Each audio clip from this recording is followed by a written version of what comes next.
അസ്സലാമു അലൈക്കും വറഹ്മത്തുള്ളാഹി തആല വബറകാതുഹു. റാഹിൽ സന്തോഷത്തോടെ വാതിൽ തുറന്നു. കാരണം വഷളായി വന്ന തൻ്റെ നാത്തൂനെ കാണുമെന്ന് വിചാരിച്ച്. എന്നാൽ ചിരിച്ചുകൊണ്ട് ഒരു കവറിൽ നിറയെ സാധനങ്ങളുമായിട്ടാണ് അവൾ നിൽക്കുന്നത്. ഒരു നിമിഷം അവൾ ഞെട്ടിപ്പോയി. ഇത്താത്ത, ഉമ്മ എവിടെ? കിടന്നോ? ചിരിച്ചുകൊണ്ടാണ് അവൾ വന്നത്. ഉമ്മ. ആ മോളെ, പോയി വന്നോ? ഇതമ്മ, മരുന്നൊക്കെ കിട്ടിയിക്കണ്. ഇതാ കുറച്ച് ഫ്രൂട്ട്സ് വാങ്ങിയിട്ടുണ്ട് ഞാൻ. ഇത് നിങ്ങൾക്ക് ഞാൻ ജ്യൂസ് അടിച്ച് തരാം. ആപ്പിൾ ജ്യൂസ് കുടിക്കുന്നത് നല്ലതാണ്. അല്ലാതെ ഉമ്മാനെ കൊണ്ട് ചിലപ്പോൾ കടിച്ച് ഞാൻ കഴിയൂലെങ്കിലോ. കുറച്ച് ഉറുമാമ്പഴും ഒക്കെ ഞാൻ വാങ്ങിക്കണ്. അതൊക്കെ ജ്യൂസ് അടിച്ച് തരാം. മോളെ, അതിനൊക്കെ പൈസ. അമ്മ, പൈസ ഉണ്ടായിരുന്നല്ലോ ഇതിൻ്റെ അടുത്ത്. പൈസ ഒക്കെ ഉണ്ടായിരുന്നു. മോളെ, ഞാനിപ്പോൾ തന്നോട് വാങ്ങിയിട്ട് ഞാനത് തിരിച്ചു തരണം. എന്തിനുമ്മ? വേണ്ട ഉമ്മ. ഇതാ. അപ്പോൾ തന്നെ അവൾ ആപ്പിൾ തൊലി കഴിഞ്ഞ് അതിലൽപ്പം ഉറുമാമ്പഴവും ചേർത്ത് അതാ ഉമ്മാക്ക് ജ്യൂസ് അടിച്ച് കൊടുക്കുന്നു. ഇതമ്മ, ഇത് കുടിച്ചോളി, ക്ഷീണത്തിനൊക്കെ നല്ലതായിരിക്കും. കുറച്ച് ഈത്തപ്പഴം വാങ്ങിയിട്ടുണ്ട്. ഇത് കുറച്ച് തന്നെ ഉള്ളൂ. ഇനി കഴിഞ്ഞിട്ട് ഇൻഷാല്ലാ നമുക്ക് വാങ്ങാം. വെള്ളത്തിലിട്ടിട്ട് ഞാൻ ജ്യൂസ് അടിച്ച് തരണ്ട്. ഒക്കെ രക്തം വെക്കാനും ക്ഷീണത്തിനൊക്കെ നല്ലതാണ് കേട്ടോ.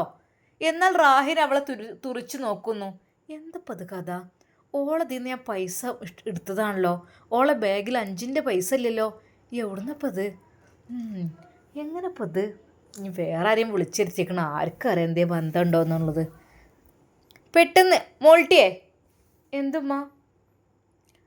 എവിടുന്നാണ്? എന്താ അമ്മായിക്ക് പൈസ? അത് അമ്മായിൻ്റെ ബാഗിലുള്ളതായിരിക്കും. എന്താ, എന്നോട് പറഞ്ഞിരുന്നല്ലോ 2000 രൂപ ഉണ്ടെന്ന്. ശരിക്കും റായില ഞെട്ടിപ്പോയി. എന്താ പ്രഭേ ചെയ്തത്? എന്തപ്പോൾ കാട്ടിയത്? ഞാൻ എടുത്തതാണല്ലേ എന്ന്. ഞാൻ എടുത്ത് ചിലവാക്കി മന്തിയൊക്കെ തിന്ന് ഇതായതാണല്ലോ. അപ്പോൾ ഇതിനിപ്പോൾ എന്ത് സംഭവം? അവൾക്ക് കാര്യമൊന്നും കാര്യമായിട്ട് മനസ്സിലായില്ല. ഉമ്മ കുടിച്ചില്ലേ? ഉമ്മ കുടിച്ചതിൻ്റെ ബാക്കി കുറച്ചുകൂടി അതിൽ ഉണ്ട്. മോളെ, ഇന്നാ മോൾട്ട് ഇത് കുടിച്ചോ. ഇത്താത്ത, ഇതിൽ ജ്യൂസ് ഉണ്ട്, നിങ്ങൾക്ക് വേണോ? ഇജ്ജനാണ് മുണുങ്ങിക്കോ. ജ്യൂസ് കണ്ടില്ല തടിച്ചു കൊഴുത്ത് വരുന്നത്. അവൾ ഒന്നും മിണ്ടിയില്ല. ഞാൻ ഉമ്മാക്ക് കൊടുക്കാൻ വേണ്ടിയിട്ട്. ഉമ്മാനെ ഇങ്ങനെ തീറ്റി പോയിട്ട് ഉണ്ടാക്കിക്കോ. മനുഷ്യനെ ഓരോന്നിവിടെ കാത്തുക്കുമ്പോൾ ഇങ്ങനെ അസുഖം മാറ്റാൻ വന്നിക്കാണ്. സ്വന്തം ഉമ്മയെക്കുറിച്ചുള്ള ആ ഒരു വാക്ക് കേട്ടപ്പോൾ ശരിക്കും അവൾക്ക് സങ്കടമാണ് തോന്നിയത്. റബ്ബേ, എനിക്ക് ഉമ്മയും ബാപ്പയൊന്നുമില്ല. എനിക്ക് ഓരോ നോക്കാനും പറ്റിയിട്ടില്ല. എന്നാൽ ഈ ഉമ്മാനെങ്കിലും നോക്കാമെന്ന് വിചാരിച്ചപ്പോൾ അതും പറ്റുന്നില്ല. ഇവർ ഓരോന്ന് പറയാണ്. പെട്ടെന്നതാ ഷെറീനയുടെ ഫോൺ റാഹിലക്ക്. ഹലോ ഷെറീന, ഇന്ന് വൈകുന്നേരം എന്നാ കൂട്ടിക്കൊണ്ടുവരില്ലേ? ഞാനുണ്ട് വരട്ടാ. ഉമ്മാനോടൊന്ന് പറഞ്ഞാളാ. ഇനി പറയാതെ കൊടുന്നു എന്നുള്ളത് വേണ്ട. നാസർ എന്താ പറഞ്ഞത്? റൂമൊക്കെ ഓക്കെ തന്നെയാണല്ലോ, കുഴപ്പമൊന്നുമില്ലല്ലോ. ഇനിയിപ്പോഴത്തെ വലിയ മണിയറ കെട്ടാൻ 2ാം കെട്ടല്ലേ. എന്തായാലും വണ്ടിയില്ല, കൂട്ടിക്കൊണ്ടുവരാ. ഞാനും ഇജും ഓനും തന്നെ പോയാൽ മതിയല്ലോ. ഓളോട് വരുമ്പോൾ ഇതിന് ചായയും കടയൊക്കെ ഉണ്ടാക്കി വെക്കാനൊക്കെ പറയാം. ഇനിയിപ്പോൾ ഒപ്പാരെയും വരികയാണെങ്കിലോ 1-2 കുറച്ചെങ്കിലും ആൾക്കാർ വരാതെ നിൽക്കുമോ? എന്നാ ആയിക്കോട്ടെ. സമീറ. എന്തിത്താത്ത? അതെ, ഇന്ന് വൈകുന്നേരം കുറച്ച് ആൾക്കാർ ഇങ്ങോട്ട് വരും. എന്തെങ്കിലും പലഹാരങ്ങളൊക്കെ ഉണ്ടാക്കി വെച്ചോണ്ടി. സാധനം എന്താ വെച്ചാൽ വണ്ടിയിൽ ഞാൻ നാസറിനോട് പറഞ്ഞു കൊണ്ടുവച്ച. ഇത്താത്ത, എന്താണ് ഇന്നത്തെ പരിപാടി എന്താ ഏതാന്ന് ചോദിച്ചറിയേ വേണ്ട. ഇവിടെ കുറച്ച് ആൾക്കാർ വരും, അത് ജറിഞ്ഞാൽ മതി. ഇത്താത്ത, അനക്കടി നല്ല ചിക്കൻ റോളും ഇതൊക്കെ ഉണ്ടാക്കാൻ അറിയല്ലോ, അതാണ് ഉണ്ടാക്കിക്കൂട്. ചിക്കൻ റോളും കട്ട്ലറ്റും അതേപോലെ എഗ് ഫില്ല് അങ്ങനത്തെ സംഭവങ്ങളൊക്കെ അറിയല്ലോ. ഞാൻ നാസറിനോട് പറഞ്ഞോളാം കുറച്ച് കൊണ്ടുവരാൻ വേണ്ടിയിട്ട്. ഇത്താത്ത, അതൊക്കെ ഞാൻ ഉണ്ടായിക്കോളാം, അതൊന്നും കുഴപ്പമില്ല. എത്രണ്ണം വേണമെന്നാവല്ലേ? കുറച്ചുകൊണ്ട് 10-25 ഉണ്ടാക്കിക്കോ. ഇനിയിപ്പോൾ എന്ത് പരിപാടിയൊക്കെ ഉണ്ട്. എന്നാൽ ഇതെല്ലാം കേട്ടിരുന്നു ആ മോൾട്ടിക്ക് സങ്കടം തോന്നി. അതെ, ഇന്ന് ഇക്കാക്കാൻ്റെ 2ാം ഭാര്യനെ കൊണ്ടുവരാണ്. പഠിച്ചോനെ, പാവം അമ്മായി. പിന്നെ ഇനി നാസർ റൂമൊക്കെ ഇങ്ങനെ എത്തിപ്പാളി നോക്കാമെന്ന് വെച്ച് പോകണ്ട, മനസ്സിലായല്ലോ? ഒരു ഗ്ലാസ് കട്ടൻ ചായ തരാനും ഇവിടെ ആരുമില്ലേ? നാസറിൻ്റെ അലർച്ച അവിടെ കേട്ടു. അവൾ പെട്ടെന്ന് തന്നെ ഒരു ഗ്ലാസ് ചായ ഉണ്ടാക്കി അതാ അവൻ്റെ അരികിലേക്ക് പോകുന്നു. അവൾ ചായയുമായി തൻ്റെ ഭർത്താവിൻ്റെ അടുത്ത് കൊണ്ടുപോയി വെക്കുമ്പോൾ, നിന്നോടാണ് ചായ കൊണ്ടുവരാൻ പറഞ്ഞത്, നിൻ്റെ കൈ കൊണ്ടുണ്ടാക്കിയ ചായ എനിക്ക് വേണ്ട എന്ന് പറഞ്ഞിട്ട് അയാൾ പൊട്ടിത്തെറിച്ചു. എന്നാൽ അപ്പോഴേക്കും അതാ അവൾ വിറച്ച് അവളുടെ കൈകളിൽ നിന്ന് ചായയും താഴേക്ക് നശിപ്പിച്ചു. എൻ്റെ ഡ്രസ്സിലേക്കൊക്കെ തെറിച്ചു അടിച്ചിട്ട് ഞാനുണ്ടല്ലോ. അതിനു വേണ്ടിട്ട് നിന്നോട് അത് ചായ കൊണ്ടുവരാൻ പറഞ്ഞത്. ഞാൻ പറഞ്ഞു നിന്നോട് എൻ്റെ അടുത്തേക്ക് വരാനേ. വേണ്ടാത്ത ഓരോന്ന് നിൽക്കണം. നിന്റെ വിചാരം എന്താ? അന്ന് നിന്നെ കെട്ടിപ്പിടിക്കുന്നോ? നിന്റെ മുഖമേ കാണുന്നത് എനിക്ക് ഇഷ്ടമല്ല. നാണമില്ലല്ലോ. വലിഞ്ഞു കയറി വന്നിരിക്കുന്നു. ആരോട് ചോദിച്ചിട്ടാണ് ഇന്ന് വലിഞ്ഞു കയറി വന്നത്? അവൾ കരഞ്ഞുകൊണ്ട് ആ ഒരു ഗ്ലാസിൻ്റെ കുപ്പിച്ചിലെല്ലാം അവൾ പെറുക്കിയെടുത്തു. നിനക്ക് നാണില്ലല്ലോ, ഇറങ്ങിപ്പോയിക്കൂടെ നിനക്ക് എവിടേക്കെങ്കിലും. പെട്ടെന്ന് അത് കേട്ടുകൊണ്ട് നാസറേ എന്താ ജി പറയണത്? ആ പെണ്ണുണ്ടായതുകൊണ്ട് എനിക്ക് തുള്ളി വെള്ളം തരാൻ ആളായി, അല്ലാതെ നിങ്ങളാരും ഇന്നെ നോക്കുമോ? നിങ്ങളൊന്നും മുണ്ടാതെ പോയി കിടന്നാണെന്നല്ല ഇവിടുന്ന്. ഇനി മറ്റോള് വരുമ്പോൾ അങ്ങനെ ഇളകാൻ നിൽക്കണ്ട, നല്ല മട്ടത്തിന് അവിടെ നിന്നോണ്ടി. നാസറേ ഇജ് അകത്ത് കയറിപ്പോയി കാണി. അതെ, കുറച്ച് ആൾക്കാർ ഇങ്ങോട്ട് വരും, വിറച്ചുകൊണ്ട് ഇങ്ങോട്ട് വരാൻ നിൽക്കണ്ട. അതിനുള്ളിലവിടെ കൂടിക്കോണ്ടി. ഇതിങ്ങനെ ഇളകിക്കൊണ്ട് ഇങ്ങോട്ട് കയറി വരും. നാസറേ ഇന്നെ കാണുന്നത് ഓൽക്കൊക്കെ മടിയേക്കാറല്ലേ എൻ്റെ ആൾക്കാർക്ക്? ആ കുറച്ചൊക്കെ മടിയൊക്കെ ഉണ്ടാവും. വയസ്സായൊരു തള്ളുണ്ട് അവിടെ, ജീവൻ പോകാതെ കിടക്കണമെന്നേ പറയുള്ളൂ. അല്ലാതെ ആ മാതാവിൻ്റെ കണ്ണിൽ നിന്ന് കണ്ണീർ തുള്ളികൾ ഒഴുകി. എന്നാൽ സമീറ ആ കുപ്പിച്ചില് പെറുക്കുന്നതിനിടെ അത് കണ്ടു. ഉമ്മ നന്നായി വൃത്തിയാക്കും എന്നിട്ടോട അങ്ങോട്ട്. നാണമില്ലാതെ വലിഞ്ഞു കയറി വന്ന് ഇവിടെ മനുഷ്യന്മാരെ സമാധാനം കളയാൻ. എന്നാൽ റാഹില ഇതെല്ലാം കണ്ട് ചിരിക്കുകയാണ്. അങ്ങനെ വേണം, നല്ല ചീത്ത കേൾക്കണം, പക്ഷെ പോകാൻ പറ്റൂലല്ലോ. എന്നാലും കുറച്ച് സഹതാപത്തോട് പറയണം. ഇത്താത്ത ഓ എന്താ പറ്റിയത്? അല്ല ക്ലാസ്സൊക്കെ പൊട്ടി വീണോ? സാരല്ല, എന്തപ്പോൾ ചെയ്യുക, അത് നമുക്ക് കുറച്ച് വാങ്ങാലോ, അതൊന്നും കുഴപ്പമൊന്നുമില്ല, നിങ്ങൾക്കൊന്നും പറ്റിയില്ലല്ലോ. സ്നേഹത്തോടെ റാഹിലയുടെ ആ ഒരു അഭിനയം കണ്ട് അവൾ ഒരു നിമിഷം ഇല്ല താത്ത എനിക്കൊന്നും പറ്റിയിട്ടില്ല. നല്ലോണം തുടച്ചാളാ, നല്ല 2-3 പ്രാവശ്യം കൊണ്ട് വെള്ളം മുക്കി പിഞ്ഞാണ് തുടച്ച് നന്നായിക്കാളാ. അപ്പോൾ നല്ല ഇനിയിപ്പോൾ ഏതായാലും ഇന്ന് ആൾക്കാരും വെന്നീസാണ്. നാസറെ കുറച്ച് ചിക്കനും കുറച്ച് മുട്ടയും കുറച്ച് സാധനങ്ങളൊക്കെ ഉണ്ട്. എന്തിന്? എൻ്റെ ആൾക്കാർ പുതിയ ആൾക്കാർ വരുമ്പോൾ തിന്നാൻ കൊടുക്കണ്ടേ? അത് പീടിയിൽ നിന്ന് ഓർഡർ ചെയ്യൊന്നും വേണ്ട, അത് ഇവൾ ഉണ്ടായിക്കോളും. ഇവൾക്ക് നല്ലോണം ഉണ്ടാക്കാൻ വയ്ക്കും. ഇവൾ ഉണ്ടാക്കിയാൽ എന്താണ് അതിൻ്റെ ഒരു ചിലവ് ലാഭിച്ചൂടെ? നമുക്ക് സാധനം കൊണ്ടേ കൊടുത്താൽ മതി, ഓൾക്ക് പിന്നെ കൂലിയൊന്നും കൊടുക്കണ്ടല്ലോ. നാസർ അമർത്തി ഒന്ന് മൂളി. തൻ്റെ ഭർത്താവിൻ്റെ മുമ്പിൽ നിന്ന് എങ്ങനെയെങ്കിലും രക്ഷപ്പെടണം എന്നായിരുന്നു അവൾ ചിന്തിച്ചിരുന്ന്. പഠിച്ചവനെ അപ്പോഴേക്കും ഒരു പണി കിട്ടി. എൻ്റെ റബ്ബേ, അവൾ അവിടെയാകെ തുടച്ച് നന്നാക്കി. ഡ്രസ്സൊക്കെ മാറ്റിയതായിരുന്നു, ഒക്കെ നശിപ്പിച്ചു. തരി, ഞാൻ കഴുകിത്തരാം. വേണ്ട, നിന്റെ ആ കൈകൊണ്ട് കഴുകിയാൽ പോലും അത് അശുദ്ധിയാകും. മച്ചി എന്തിന്? 5 കൊല്ലായി കൂടെ താമസിക്കണ, മക്കളുമില്ല. എന്ത് കാര്യത്തിനാ നീയൊക്കെ ജനിച്ചത്? നാണമില്ലേ? എവിടെയും പോയി എനിക്ക് മരിച്ചൂടടി. ഭർത്താവിൻ്റെ ആ വാക്കുകൾ അങ്ങേയറ്റമായിരുന്നു. അവൾ വിതുമ്പി കരഞ്ഞു. ഇല്ല, ഇനിയാവില്ല, ഇനിയാവില്ല. നേരെ അവൾ ഉമ്മയുടെ അരികിലേക്ക് പോയി പൊട്ടിക്കരഞ്ഞു. ഉമ്മ, ഉമ്മ ഞാൻ പോവാണമ്മ, എനിക്ക് ഇവിടെ നിൽക്കാൻ ഒരു സമാധാനമില്ല അമ്മ. മോളെ സാരല്ല, മോള് പോവേ, 2 ദിവസം കൊണ്ട് കഴിഞ്ഞിട്ട് പോയാൽ പോരെ. അല്ലമ്മ ഞാൻ പോട്ടെ, എന്നെല്ലാവരും ഇവിടെ തല്ലിക്കൊല്ലും. എല്ലാ വകയും കൂടെ ഉണ്ടുമ്മ, എൻ്റെ ഫോണ് കാണാനില്ല, അങ്ങനെ പലതും. മോളെ സാരല്ല, എന്താ ചെയ്യുക? എന്നാലും ഇജ്ജ് ധൈര്യമായിട്ട് ഇവിടെ നിൽക്കണം, പോകരുത്, വിട്ടു കൊടുക്കരുത്, അതാ വേണ്ടിയത്. ഓലിവിടെ ആയിക്കഴിഞ്ഞാൽ മോളെ എനിക്കൊരു തുള്ളി വെള്ളം കിട്ടൂല, ഒന്നുമില്ല. ഞാനെന്താ ചെയ്യുക? ഉമ്മ നിങ്ങൾ അസുഖമൊക്കെ പെട്ടെന്ന് ഷിഫിയാകട്ടെ, നിങ്ങൾക്ക് എന്താ ഉണ്ടാക്കി കുടിക്കാലോ. മോളെ എൻ്റെ മക്കളെക്കൊന്നും 5 പൈസയും കിട്ടൂല, തുള്ളി വെള്ളം കിട്ടൂല, വേറെ പെറ്റു പോയിട്ട്. കുറച്ച് കഴിഞ്ഞപ്പോഴേക്കും അതാ ഷെറീന വരുന്നു. എന്തായി? എപ്പോഴാണ്? 4 മണിക്ക്. എന്നാൽ മോൾട്ടി അതെല്ലാം ശ്രദ്ധിക്കുന്നുണ്ടായിരുന്നു. അപ്പോഴേക്കും സാധനങ്ങളെല്ലാം കൊണ്ടുവന്നു. അവൾ ചിക്കനെല്ലാം കഴുകി, മുട്ടയെല്ലാം പുഴുങ്ങിയെടുത്ത് മസാലയെല്ലാം ഉണ്ടാക്കി. അതാ ചിക്കൻ റോളും അതുപോലെ കട്ട്ലറ്റും അതുപോലുള്ള എഗ് ഫില്ല് അങ്ങനത്തെ പലഹാരങ്ങളെല്ലാം അവൾ ഉണ്ടാക്കുകയാണ്. ഈവനിങ്ങിൽ അവരെത്തുമ്പോഴേക്കും ബ്രൂ കോഫിയും അതും കൊടുക്കാമെന്ന് വിചാരിച്ചു. എന്തിനാണെന്ന് അവൾക്ക് കറക്റ്റ് മനസ്സിലായിട്ടില്ല. എന്താ പരിപാടി ആവോ? ഇവിടെ കുറച്ച് ആൾക്കാർ വരുമെന്ന് പറഞ്ഞേക്കണ്. പെട്ടെന്ന് ആ മോൾട്ടി അവളോട് പറഞ്ഞു, അമ്മായി. എന്താ മോളെ? അമ്മായി, അമ്മായി വിഷമിക്കണ്ടട്ടോ. ഇന്ന് നാസർ കാക്ക ഒരു പെണ്ണിനെയും കൊണ്ടുവരികയാണത്രേ. ഒരു നിമിഷം ചിക്കൻ റോൾ ഫ്രൈ ചെയ്തുകൊണ്ടിരുന്ന അവളുടെ കൈകൾ തളർന്നു പോയി. നാക്കിൽ വെള്ളം വറ്റി. അവൾക്ക് എന്ത് ചെയ്യണമെന്ന് അറിയുന്നില്ല. കണ്ണിൽ ഇരുട്ടെടുക്കുന്നത് പോലെ. അമ്മായി, നിങ്ങൾക്ക് എന്താ പറ്റിയത്? അമ്മായി, അല്ലെങ്കിലും നാസർ കാക്കൂനെ പോലത്തെ ഭർത്താവ് നിങ്ങൾക്ക് വേണോ? അത്ര ഉപദ്രവിക്കണേ, അത്രയ്ക്കും ചീത്ത പറയണോ അവരിങ്ങൾക്ക് വേണോ? വേണ്ടല്ലോ. അമ്മയെ ഒറ്റയ്ക്ക് ജീവിക്കല്ലേ നല്ലത്. ആ മോളുടെ പക്വതയേറിയ ആ ഒരു സംസാരം കേട്ടപ്പോൾ അവൾക്ക് ഊർജം കിട്ടിയ പോലെ. അതെ, മോള് പറഞ്ഞു ശരിയാണ്. അല്ലെങ്കിലും അദ്ദേഹത്തിന് എനിക്ക് എന്തിനാ? ഒരിക്കൽ പോലും അയാൾ എന്നെ സ്നേഹത്തോടെ ഒന്ന് വിളിച്ചിട്ടില്ല. ഒരിക്കൽ പോലും തൻ്റെ മുഖത്ത് നോക്കി ഒന്ന് സംസാരിച്ചിട്ടില്ല. അതെ, അല്പസമയങ്ങളും എന്നെ നോക്കി ഒന്ന് നല്ല സംസാരമൊക്കെ സംസാരിച്ച് ഇരിക്കുകയോ അല്ലെങ്കിൽ സൗഹാർദ്ദത്തിൽ ഇരിക്കുകയോ ചെയ്തിട്ടില്ല. എപ്പോഴും ഒരു ദേഷ്യമാണ്. എപ്പോഴും ദേഷ്യപ്പെട്ടുകൊണ്ടാണ് എന്നോട്. എന്നെ കാണുമ്പോൾ അങ്ങനെയല്ല ഇങ്ങനെ എന്ന് പറഞ്ഞ് എപ്പോഴും കഷ്ടകാലത്തിൽ ചായ ചോദിച്ചപ്പോൾ കൊണ്ടുപോയി കൊടുത്തതാണ്.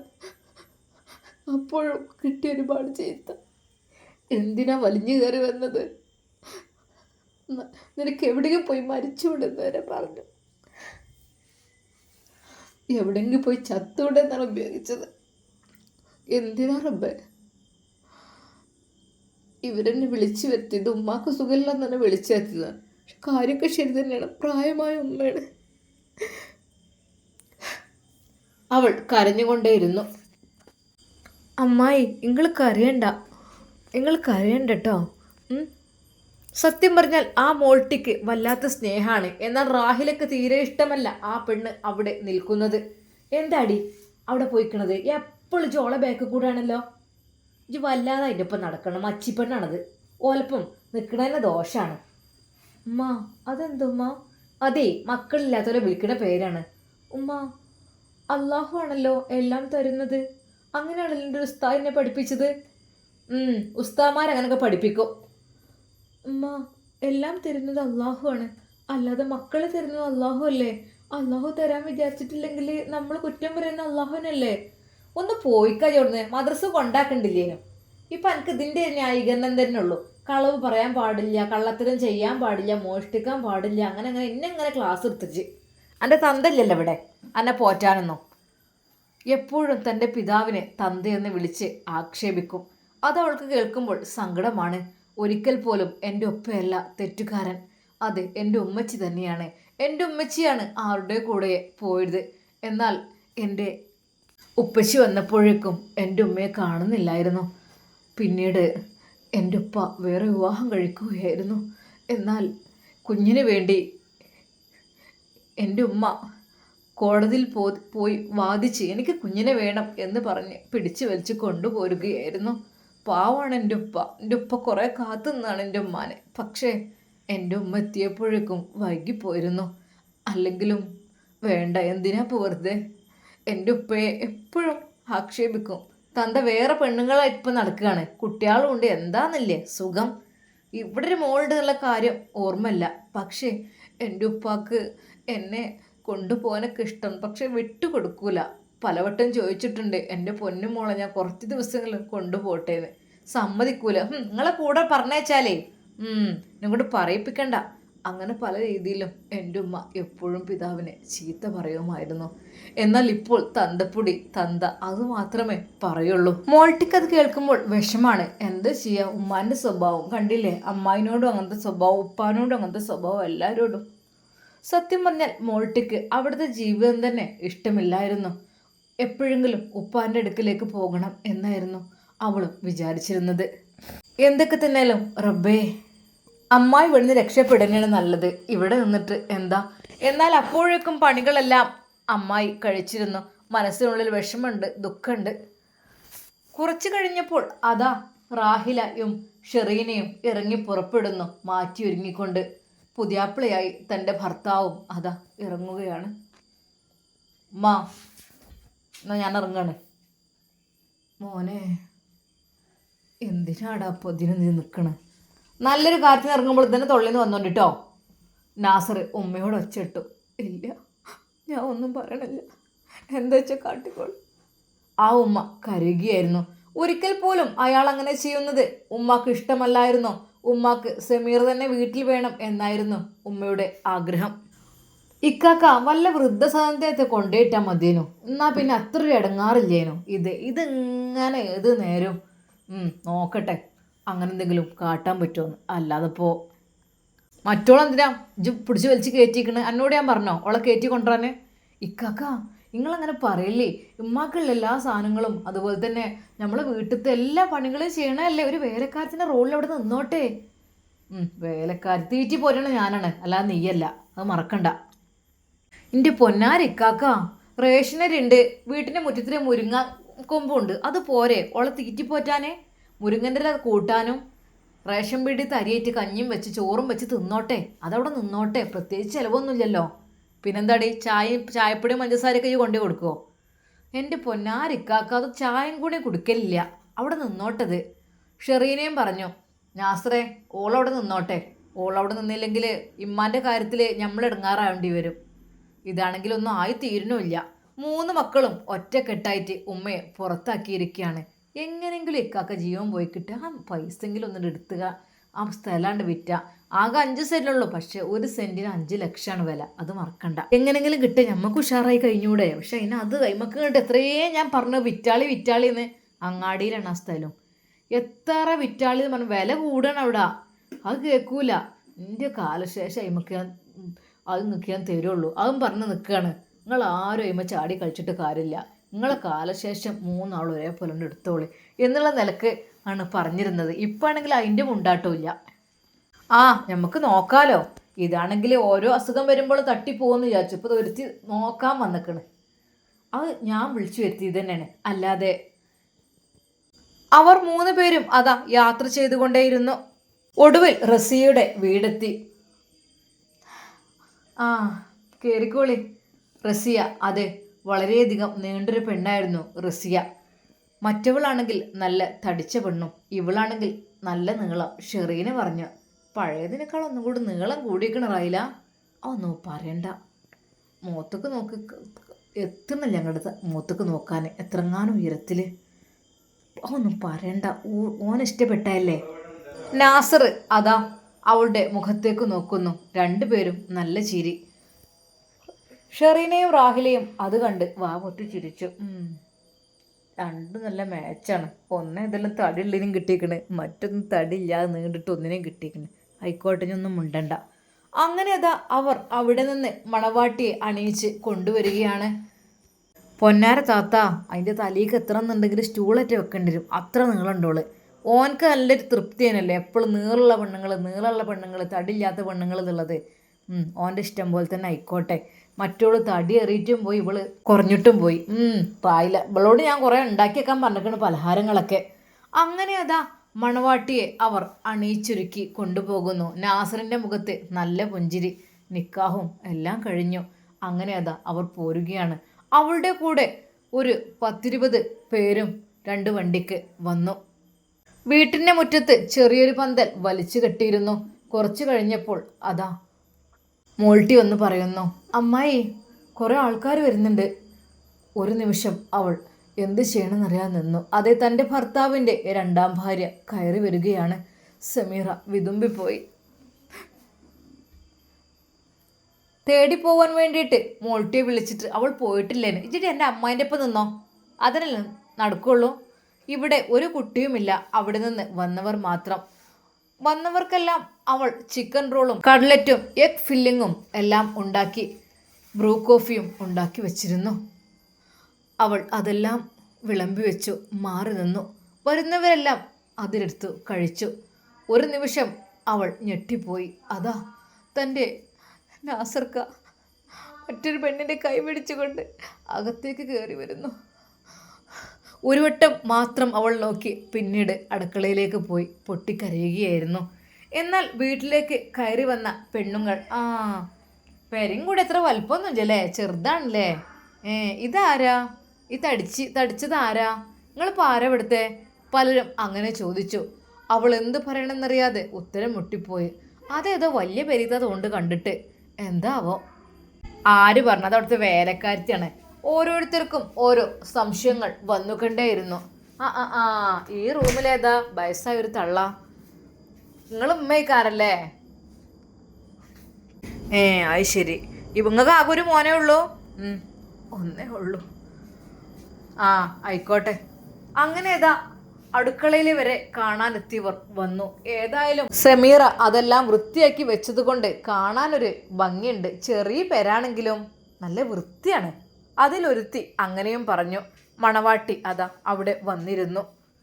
എല്ലാവരും കോഫിയും പലഹാരങ്ങളുമെല്ലാം കഴിച്ചു. അവളോട് യാത്ര പറയുന്നു. എടി റസിയ, ഞങ്ങൾ പോട്ടെട്ടാ. എന്നാ ശരി, ആയിക്കോട്ടെ, പോട്ടെ റസിയ, പോട്ടെടി. എല്ലാവരും അവളോട് പോകട്ടെ എന്ന് പറഞ്ഞ് അതാ വണ്ടിയിലേക്ക് തിരിച്ചു കയറുന്നു. റസിയ ഒരു നിമിഷം അവരെ നോക്കി. അവളുടെ കണ്ണിൽ നിന്ന് ഒരൽപ്പം കണ്ണുനീര് വരുന്നുണ്ടോ എന്നൊരു തോന്നല്. എല്ലാവരും പോയി കഴിഞ്ഞപ്പോൾ അവൾ ഇവിടെ നാണത്താൽ നിന്നു. റസിയ, നാസറിൻ്റെ വിളി. ഇങ്ങോട്ട് വാ പെണ്ണേ. നീ എന്താ അവിടെ തന്നെ ഇരിക്കുന്നത്? നാസറിൻ്റെ ആ ഒരു വിളി, അത് ശരിക്കും അത് സമീറയുടെ ചെവിയിലെത്തി. നീ എന്താ പെണ്ണെ അവിടെ തന്നെ ഇരിക്കുന്നത്? അതെ, തൻ്റെ ഭർത്താവ് രണ്ടാം ഭാര്യയെ വിളിക്കുകയാണ്. സമീറ, ഓളെ പിടിച്ചങ്ങോട്ട് മണിയറിക്കാക്കി കൊടുത്താ. റാഹിലയുടെ ആ ഒരു വർത്താനം കേട്ട് ഷെറീനയും പറഞ്ഞു, ആക്കി കൊടുക്ക്. അങ്ങനെ വലിയ ഭാര്യ ഉണ്ടെങ്കിൽ ഓലാണ് ആക്കി കൊടുക്കല്, അല്ല ഞങ്ങളല്ല. മണിയറയിലേക്ക്, അതെ, തൻ്റെ ഭർത്താവിൻ്റെ രണ്ടാം പെണ്ണിനെ മണിയറയിലേക്ക് ആക്കി കൊടുക്കാൻ വിധിക്കപ്പെട്ട സമീറ. അവളുടെ കണ്ണുകൾ നിറഞ്ഞൊഴുകി, മനസ്സ് ആകെ വിങ്ങിപ്പൊട്ടി. എന്തു ചെയ്യണമെന്നറിയാതെ അവൾ അവളുടെ ഷാളിൻ്റെ തല കൊണ്ട് തുടച്ചു. അതെ, എന്നോടാ പറഞ്ഞത് ഓളെ മണിയറിക്ക് ആക്കി കൊടുക്ക്.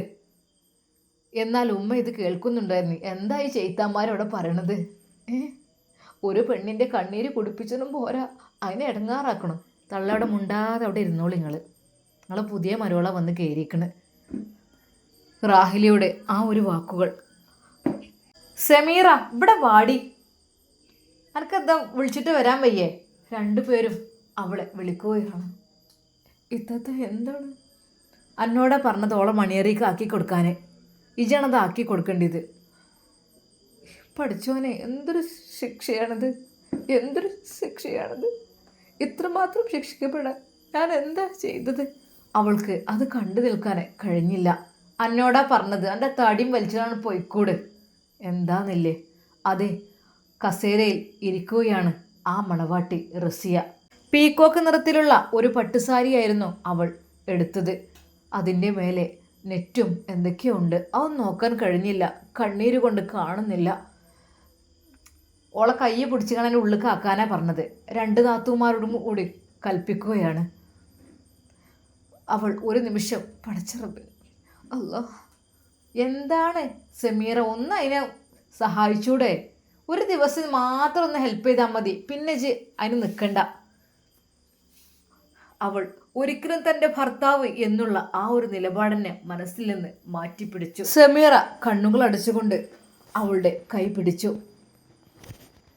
ആ റൂമിലേക്ക് അവൾ കണ്ണീരോടെ അവളെ ആക്കി കൊടുക്കുമ്പോൾ അവൾക്ക് ഒരു നിമിഷം ദുനിയാവ് തകരുന്ന പോലെയാണ് അവൾക്ക് തോന്നിയത്. ഇല്ല, എന്താ റബ്ബേ എൻ്റെ അവസ്ഥ, ഞാൻ എന്തൊരു... അവൾ തിരിച്ച് നേരെ അടുക്കളയിലേക്ക് ചെന്ന് പൊട്ടി പൊട്ടി കരഞ്ഞു. അപ്പോഴേക്കും എൻ്റെ റസിയ എന്ന് പറഞ്ഞുകൊണ്ട് നാസർ അവളെ കൈപിടിച്ച് കൊണ്ടുപോകുന്നതാണ് അവൾ കണ്ടത്. ഒരു നിമിഷം അവൾക്ക് എന്ത് ചെയ്യണം എന്നായിപ്പോയി. എന്നാൽ ഇതെല്ലാം കണ്ടുകൊണ്ട് ആ കുട്ടി നിൽക്കുന്നുണ്ടായിരുന്നു. അമ്മായി, എന്താ അമ്മായി, എൻ്റെ ഉമ്മമാരൊക്കെ എന്താ അങ്ങനെ ചെയ്യിപ്പിച്ചത്? അങ്ങനെ ചെയ്യാൻ പാടുണ്ടോ? നേരെ റാഹിലിയുടെ അടുത്തേക്ക് ആ കുട്ടി. എന്താ ഉമ്മ, നിങ്ങൾക്ക് ബുദ്ധിയില്ല തീരെ? അമ്മായിൻ്റെ ഭർത്താവിൻ്റെ അടുത്തേക്ക് രണ്ടാമത് കല്യാണം കഴിച്ച പെണ്ണിനെ കൂട്ടിക്കൊണ്ടു കൊടുക്കൽ അമ്മായിയാണോ? നിങ്ങൾക്ക് നാണല്ലേ? ഒന്നും മിണ്ടാതിരിക്കടി, നിന്റെ ചെറിയ വായിൽ വലിയ വർത്താനുണ്ടല്ലോ. നീ വെറുതെ ഓരോന്ന് പറഞ്ഞ് പ്രശ്നമാക്കണ്ട. ആ കുട്ടിയുടെ അത്ര പോലും ബുദ്ധി നാത്തൂന്മാർക്ക് ഇല്ലായിരുന്നു. അവൾ ആ ചായപ്പിലേക്ക് പോയി. അവൾ ലോഹ് ചെയ്ത് നിസ്കരിച്ച് കരഞ്ഞുകൊണ്ട് ദുആ ചെയ്തു. അല്ലാ, ഞാനായിട്ടാണ്, എന്നെ ചതിച്ച് വിളിച്ചു വരുത്തിയതാണ് ഇവര്. ഞാൻ അറിഞ്ഞില്ല, എന്നെ കാണണം എന്നൊക്കെ പറഞ്ഞതായപ്പോൾ ഞാൻ അറിഞ്ഞില്ല.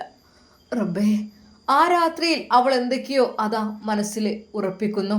ഇല്ല, ഇനിയും ഇവിടെ നിന്നാല്. പക്ഷെ മോൾട്ടി, പാവം കുട്ടി, അവളോട് ഒന്ന് രണ്ട് വർത്താനൊക്കെ പറയണം. അന്ന് രാത്രി ഉമ്മാക്ക് ഭക്ഷണം കൊടുക്കുവാൻ വേണ്ടി അതാ അവൾ അങ്ങോട്ട് അടുക്കളയിലേക്ക് വന്നപ്പോൾ മോൾട്ടി, അമ്മായി, മോളെ, മോൾട്ടിയെ, അമ്മായിൻ്റെ കുട്ടിയെങ്കിലും നല്ല രീതിയിൽ വളരണം കേട്ടോ. തെറ്റും കുറ്റങ്ങളൊന്നും ചെയ്യരുത് കേട്ടോ. അമ്മായിൻ്റെ കുട്ടിയെങ്കിലും നല്ലൊരു കുട്ടി ഇവിടെ ഉണ്ടല്ലോ, അതന്നെ വലിയ ഭാഗ്യം. അമ്മായി കരയണ്ട, ഞാൻ തെറ്റുകളൊന്നും ചെയ്യൂല. എൻ്റെ ഉമ്മയുടെ ഭാഗത്തൊക്കെ തെറ്റുകളുണ്ടെങ്കിൽ ഞാനത് എതിർക്കുക തന്നെ ചെയ്യും, സത്യമായിട്ടും അമ്മായി. പിന്നെ ഞാൻ എൻ്റെ ഉപ്പാൻ്റെ അടുത്തൊക്കെ മിക്കവാറും പോകും. ഇവിടെ നിൽക്കണത് എനിക്ക് ഇഷ്ടമല്ല. ഇനി മറ്റേ അമ്മായി എങ്ങനെയാണെന്ന് എനിക്കറിയില്ല. മോളെ, പറ്റുന്നുണ്ടെങ്കിൽ അമ്മായി പോകട്ടോ. മോളൊന്നും കൊണ്ട് വിഷമിക്കരുത് കേട്ടോ. അമ്മായിക്ക് ഏറ്റവും സുരക്ഷിതമായൊരിടമുണ്ട്, അമ്മായി അങ്ങോട്ട് തന്നെ പോകട്ടോ. മോളൊന്നും വിഷമിക്കരുത് കേട്ടോ. ഇല്ല അമ്മായി, നിങ്ങളിവിടെ നിൽക്കണ്ട, രക്ഷപ്പെട്ടോളി എവിടേക്കെങ്കിലും ആയിട്ട്. ഇവിടെ നിന്നാൽ എന്നും നിങ്ങൾക്ക് പണി തന്നെ ആയിരിക്കും.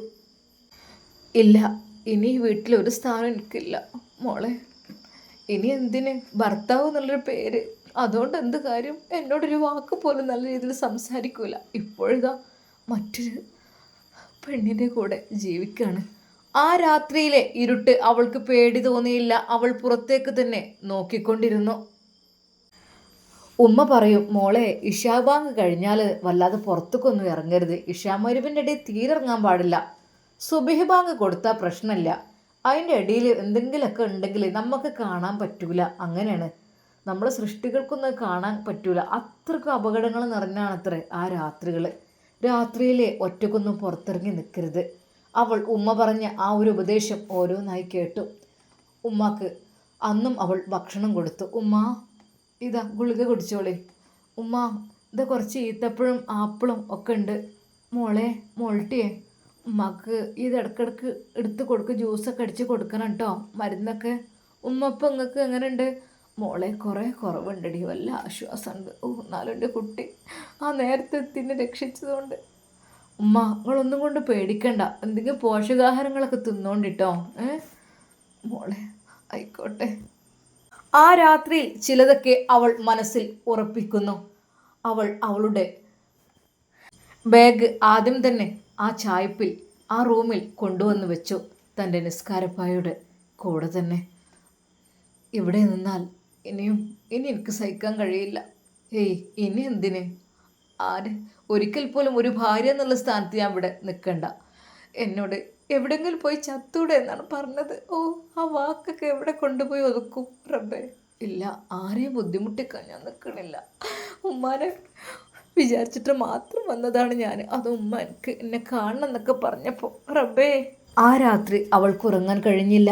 ആ ചീവടുകളുടെ ശബ്ദം കേട്ടുകൊണ്ട് അവൾ അവിടെ തന്നെ ഇരുന്നു. ഇല്ല, ഇനി ആവില്ല റബ്ബേ. ഇനി ഒരിക്കൽ പോലും ഈ വീട് എൻ്റെ കണ്ണുകൊണ്ട് കാണാനുള്ള ഭാഗ്യം എനിക്കില്ലാതിരിക്കട്ടെ. അവൾ ആ രാത്രിയെ ഇഷ്ടപ്പെടുന്നു. ഒരു പേടിയും അവൾക്ക് തോന്നിയില്ല. ഒരു നിമിഷം ആ ഇരുട്ട് അവൾക്ക് ഏറ്റവും കൂടുതൽ നല്ലതാണെന്ന് തോന്നി. അവൾ ഉമ്മ നൽകിയ ആ നിഖാബ് തൻ്റെ ബാഗിൽ നിന്നെടുത്തു. റബ്ബേ, ഈ ഒരു നിഖാബ്, ഈ ഒരു ഹിജാബ് എനിക്ക് ഏറ്റവും കൂടുതൽ സേഫ്റ്റി തരുന്ന ഒന്നാണ്. ഇത് ഞാൻ ധരിച്ചു കഴിഞ്ഞാൽ ഒരാൾക്കും എന്നെ തിരിച്ചറിയാനും കഴിയില്ല.